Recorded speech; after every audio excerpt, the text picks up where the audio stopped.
So, syempre may asawa kayo sa Pilipinas. Alam din ba na asawa niya nagka-girlfriend kayo?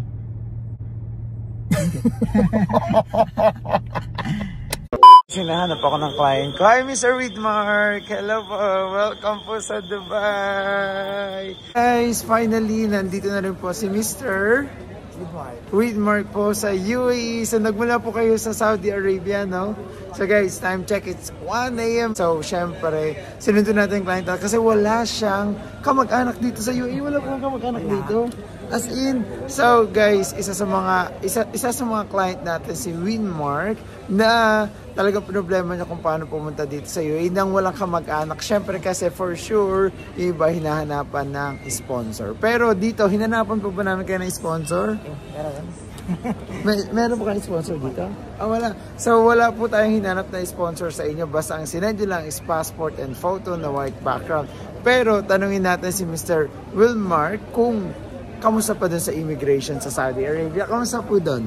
Madali lang. Hinahanap lang yung return visa. Ay, yung return ticket. Opo. Tsaka passport. Ayun lang po talaga hinanap. Tsaka yung visa. Yung visa dito sa... Oo, dito sa UAE. Kasi yun, sobrang smooth lang po na nangyari sa inyo dun pa sa Saudi Arabia pupunta dito. Walang hassle. Walang hassle po na. Pero dito po sa Dubai, may question din po ba? Parehas lang din. Parehas lang. So, sobrang smooth po talaga, no?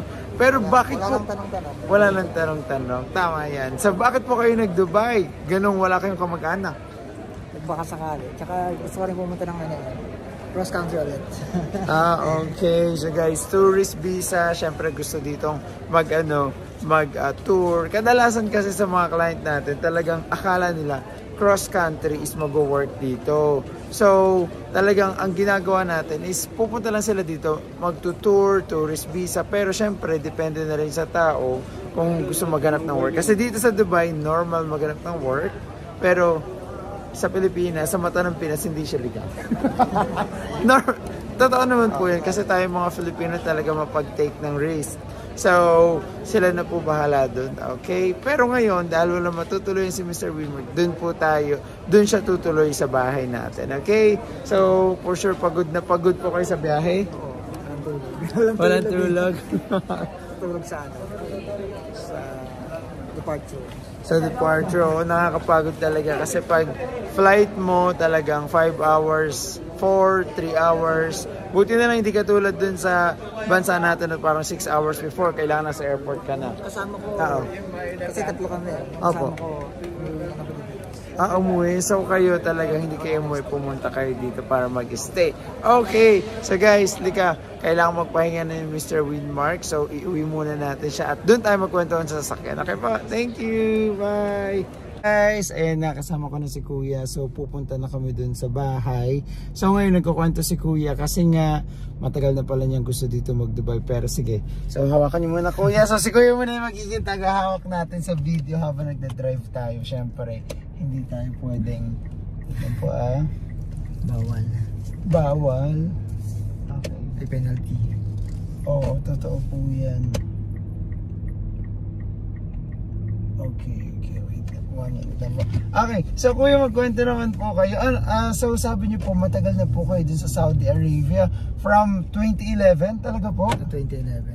So ilang years na po yun? So parang 12 years? 12 years, my God.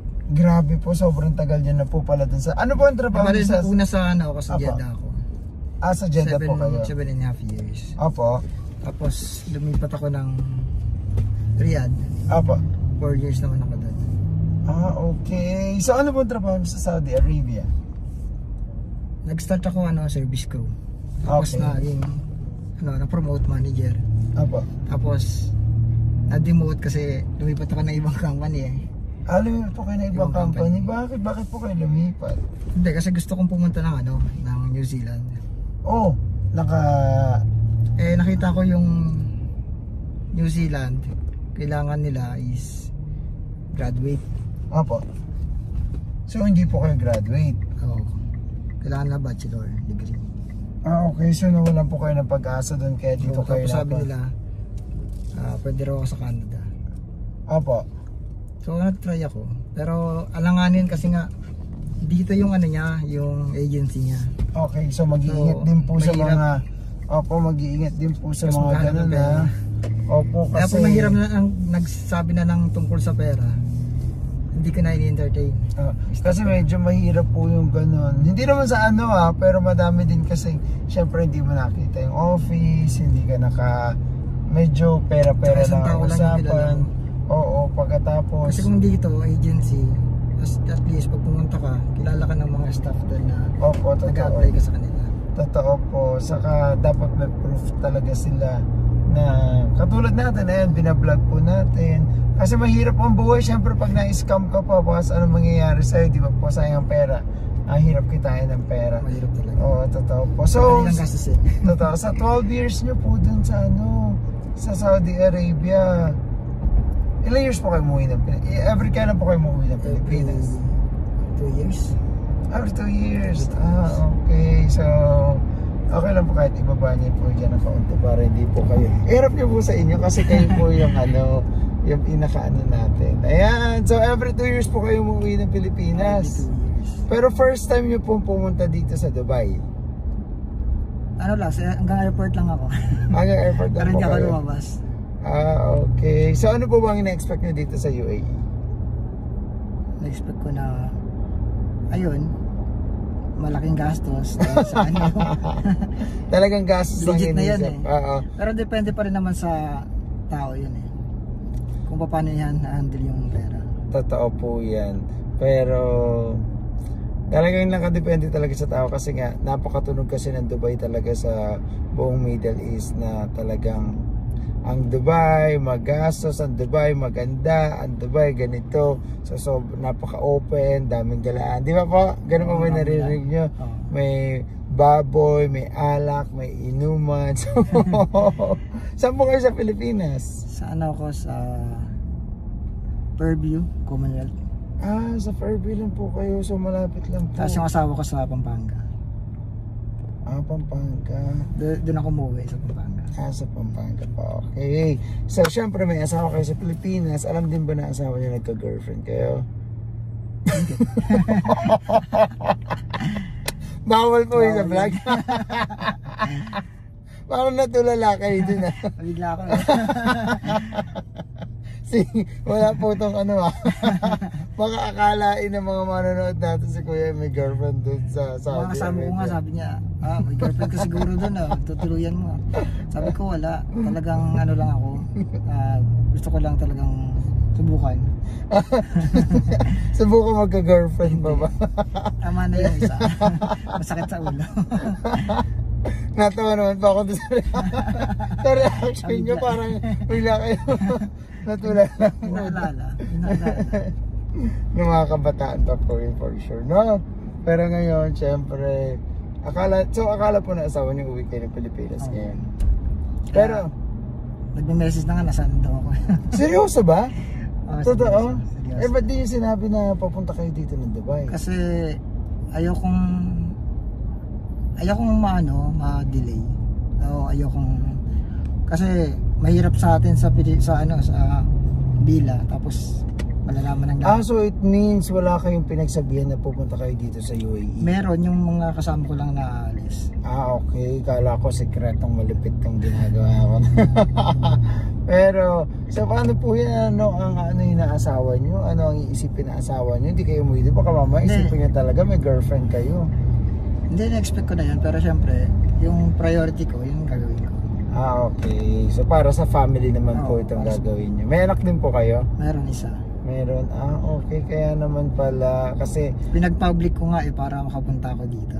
Talagang pinag-ipunan nyo po pala papunta kasi dito. Kasi pag hindi ako hindi ko pina-public. Yung inipon kong pera, napupunta naman lahat sa kanila. Ang ko lang, gusto kong makasama din sila. Actually dito sa Dubai sobrang tagal sa sobrang tagal sa ibang bansa. So sobrang tagal na. Ilan taon na po ang anak niyo? 9. 9. So 11 years kayo dito. So grabe, no? So ang tagal nyo rin talaga hindi nakasama. Kilala po kayo Bakasyon ng ano lang. niya. Nakapag-bakasyon naman siya sa Saudi. Hindi, tuwing bakasyon lang pupunta ako ng Oo, Pilipinas. grabe. Hindi naman po ba katulad ng ibang 2 months, 3 months lang yung ano eh. Pero ang tagal din ng 2 months, 3 months ha. Oo. Pero katulad po ng mga normal kwento ng mga OFW, kilala naman kayo ng anak niya. Oo, kilala. Hindi naman malayo, gano'n. Hindi. Sa every 2 years nyo na umuwi, bakit isa lang po nag-anak nyo? Hindi kayo every 2 years nakabuntis, gano'n. Hindi. Pinagplanuhan kasi yan eh.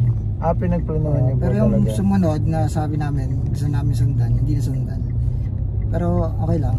Bakit po? Baka pagod sa biyahe, gano'n. Pagod sa Siguro. mga... Kasi yung last na bakasyon ko, Apa? yung mama ko namatay. Nilabas na ng COVID. Apa. Tapos ano pa yun eh, kasagsagan pa ng mataas yung yung pumasahe. 10,000 pa yung pumasahe pa uwi ng Pilipinas. Hindi po kami siya nakita. Okay po, 10,000, okay po. Kaya hindi ako makauwi. After 2 months pa bago ako nakauwi. Last Okay. year lang ako umuwi. Last year lang po kayo mo. Okay. So, pero hindi niyo sila napagbakasyon doon sa Saudi Arabia. Ay, hindi. Yun yung problema sa Kasi Saudi mahal, Arabia. mahal yung Oo. kama. Dito kasi sa Dubai, kasi pwede dito mag-tourist, lalo na kung may OWA na kayo, may OEC na kayo, so legal na kayo, kung lalo na kung mag-work kayo dito. So, pwede sila mag-tourist dito. Pwede mag-family visa dito. Yun yung kagandahan. Pero, syempre, pag ano ka dito, for example, tourist ka pumunta dito, pagkatapos nakakita ka ng trabaho, gusto mong kuhanin ngayon yung ano mo, yung mga anak mo or asawa mo, hindi mo sila pwede agad kuhanin kasi wala ka pang OEC o wala ka pang OWA, hindi ka pa registered doon. Kasi nga, considered ka pa na hindi ka pa legal sa Pilipinas, hindi ka pa legal na nag-work dito as an OFW kasi hindi ka registered sa government natin. Okay. Pero dito sa UAE, normal at legal ka na bibigyan ka ng visa and everything. So, okay po siya. Kasi sa Saudi Arabia, I think, ngayon lang siya naging open na pa nag-resign ka. Pag may kukuha company sa'yo, pwede ka lumipat. Dito, para ka nasa Pilipinas, okay, lipat. Okay, yung iba parang etong contract na to, as long as alam mo yung ano mo, galawan mo, ganun kadali. Pero, hindi lahat ng pupunta dito sa UAE sinuswerte ha. Yung iba, medyo ano din. Ito yatang, ano ko, sasakan natin, skill ko yata. Okay, so ayun, hindi nga lahat isinaswerte, pero I hope isa kayo sa mga swerte dito sa UAE. Pero I think malakas naman yung loob nyo. So 11, 12 years, so talagang madami-dami na rin kayo pinagdaanan doon, no? Mga ugali ng mga ano. Kasi Masanay. lagi ko nga sinasabi din sa mga client ko, sa Saudi Arabia, walang buhay pero may pera. Dito sa Dubai, swerte yan, punong-puno ng buhay ang UAE. Pero kadalasan sa iba, nahihirapan mag-ipon. Pero depende pa rin yun sa tao, syempre. Kung lalo na swertihin ka dito, ganito mangyari sa'yo. Ang dami kong kakilalang swerte Depende dito. rin sa nakakasama mo. Oo, totoo yan. Ang dami kong kakilala dito. Ang babata pa, ka-age ko, pero may mga may-ari ng companies. So, yun yung nakakatuwa. Pas mga Filipinos din po sila. So, nakaka-inspire. So, susunod, I think, yun yung iba-vlog ko. Kung paano ba nila natayo yung company nila, kung ano ba. Di ba parang nakaka-inspire din na pinagdaanan nila yung ganitong buhay and now they have that company. Tsaka hindi lang naman nila kagad nakuha yun. May mga pinagdaanan. Siyempre, totoo yan. At kadalasan actually sa nakikita ko dito, yung mga matatagal na rin. Pero, talagang save nila at siguro nasa kanila ang swerte. At talagang ang mindset nila is more on business. So kayo kuya, ano ang plano nyo dito sa UAE bukod sa maghanap ng trabaho? Ayun, balak ko nga mag cross country ulit. Saan? Kararating lang na cross country. Mararating lang cross country. Saan? Baka you wanna travel the world? Paano? Sa Poland, gano'n. Sa Poland. Canada. Maganda ang Canada. Pero, siyempre, muna ako dito. Hanggang sa... enjoy mo. Hindi naman gano'n din kadali makapag-apply. Medyo, din, sortihan din talaga. Pero once na isa makapunta doon, ayan, makukuha mo na yung family mo agad. No? So sige guys, eto malapit na kami. Nasasarap ng kwento kami ni Kuya. Ang sarap ng mga ganitong kwentuhan. Especially yung mga bago dito sa UAE. So dito din sa bahay namin, kadalasan mga bago yung mga ano namin, mga client ko rin. So syempre sila yung mga fresh, madaming gustong malaman dito sa UAE. At tayo din curious sa kanila kung ano ba yung pinagdaanan nila dun sa Saudi Arabia. Ano po? So sa Riyadh po kayo? Sa Riyadh. Sa Riyadh, maluwag naman po ba doon? Ngayon lumuluwag na ngayon eh. Hindi na katulad dati. Oo. Pero ano pa rin sila, mahigpit. Pero ngayon gulat nga ako eh. Sa Jeddah, sobrang higpit. Opo. Pero ano na yun, open city yun. Opo. Tapos pagdating ko sa Riyadh, parang baligtad yung nangyari kasi dati kasi bawal yung may music sa labas. Oo, ngayon pwede na. Ngayon, punta ka sa Bata, may mga banda pa. Oo, kasi it's kahit sala, yun lang. Sala medyo ano sila. Lumuwag na talaga. No? Dito lumuwag nga last time, this year, nagulat ako nung, actually last year din and this year. Nung nag-Ramadan, pwede kumain sa labas. Mga restaurant open. Ganun ka-open dito sa Dubai, which is, lately lang yon, maybe because it's 2023, nagiging open na ang mga hari. Bawal pa rin ang mga haris, bumabata, mga haris nag-aaral sa US, nag-aaral kung saan-saan. So talagang nagiging open sila, na-adapt nila. So, ayan. So, in the future, so parang magiging sobrang open yan. Oh my God, may ginagawa dito. Okay guys, so sige guys, yun na lang muna. So punta muna natin dun si Kuya sa bahay. Kuya, yung medyo tutulugan mo ngayon dun, wala pang harang pero lalagyan ko yan. Okay? So, kailangan mo pahinga ka muna dun sandali para bukas may energy ka at yung may mga kasama naman natin dun. So, okay. So, tayo lang dun. Pero lilipat tayo ng bahay in maybe after 30 days na medyo malapit sa metro. Malapit naman siya pero dito kasi family building talaga. Okay? So sige guys, thank you so much Kuya. Nakikita ko yung pagod sa mata ni Kuya. Kasi sa puyat. Oo, sa puyat. Napuyat po kayo? Hindi, parang excited ako na hindi ko rin maintindihan. Pero kinabahan po talaga ako sa immigration, hindi? Hindi, kinakabahan lang ako sa asawa ko. Bakit kayo kinakabahan sa asawa niyo? Hindi, syempre na-expect niya na uuwi ako. Kaya nga baka mamaya naganda yung asawa niyo. Nakaka-guilty kasi palagi ako nagsisinungaling. Ay, palagi ka nagsisinungaling? Hindi, palagi ako nagsisinungaling na uuwi ako tapos hindi naman. Nako po, umasa yung ano mo niyan, asawa mo. Baka mamaya magulat kayo asawa mo, ibang asawa na. Paano bang nangyari po ito? Hindi, may tiwala naman ako sa asawa ko. Okay. At least may tiwala siya sa asawa niya. Yun yung nakakatawa. Okay, may tumatawag. Wait lang po. Kukunin ko lang po yung phone. Sige po, bye. Ay, sige. So, pinatay na. So, guys, eto na po. Sige, let's go na po yan. Akin na po yun. Thank you po so much. Guys, finally nandito na kami ni Kuya sa bahay. At ayan, pakainin ko muna si Kuya kasi snacks lang daw yung kinain niya doon sa airplane. Pagkatapos, ayun, kasi ililipat ko si Kuya sa bahay. Kasi nga ngayon, tulog pa at alas 3 na naman din. So, kailangan muna ni Kuya mapahinga. At dito kasi sa bahay namin, 4 lang yung nagbe-bed space. So, pang 5 lang siya. So, konti lang at medyo maluwag pa. Yun nga lang, makalat pa kasi nag-aayos. Pero inshallah, magiging okay lahat. Yun yung sinasabi ko sa inyo, Kuya. Si Kuya, kakadating lang, pwede niya makasama pag-apply. At least may kasama kayo, hindi kayo mag-iisa. Kumbaga, i-guide din kayo. Okay po? Sige po, kain po muna kayo. Okay po. Guys, good morning! So, kasama ko pa rin si Kuya ngayon at igagala ko muna siya kasi may hatid ako doon na passport. So, ngayon, para makita naman ni Kuya yung Burj Khalifa at yung mga buildings dito, skyscrapers. Okay, so let's go!